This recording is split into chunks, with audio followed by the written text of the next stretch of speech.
मैंने तेरा नाम दिल रख दिया আমার বিয়ে হয়ে গেছে। আরে ওই বলি নাকি আমি করব না, আমার থাক থাক বোন, কান্না করো না, সবাই কাউকে কষ্ট দিয়ে কখনোই প্রেম করতে হয় না। বিয়ে করে নিলেন মেহেদী হাসান, আর এতেই যেন মন ভেঙে গেছে ঋতু হোসাইনের।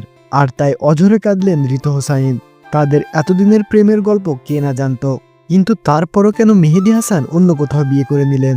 এই সব কিছু জানতে ভিডিওটি না টেনে শেষ পর্যন্ত দেখুন। আর আপনারা যারা আমাদের চ্যানেলটি এখনো সাবস্ক্রাইব করেননি তারা অবশ্যই ভিডিওটিতে একটি লাইক করে চ্যানেলটি সাবস্ক্রাইব করে দিন। অবশেষে আমাদের মেহেদী মামাও কিন্তু এঙ্গেজড। আমরা কখনো ভাবিওনি যে আজকেই এই দিনটা চলে আসবে। বন্ধুরা, সম্প্রতি বিয়ে করে নিয়েছেন মেহেদী হাসান।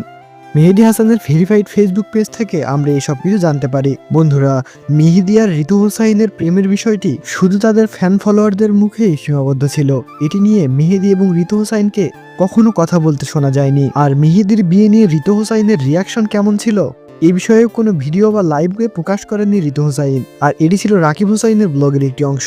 বন্ধুরা, মেহেদী ও ঋতু হোসাইনের বিয়ে না হবার জন্য আপনারা কে কে কষ্ট পেয়েছেন তারা অবশ্যই কমেন্ট করে জানাবেন। আর তাদের বিয়ের সব আপডেট সবার আগে পেতে আমাদের চ্যানেলটি সাবস্ক্রাইব করতে অবশ্যই ভুলবেন না।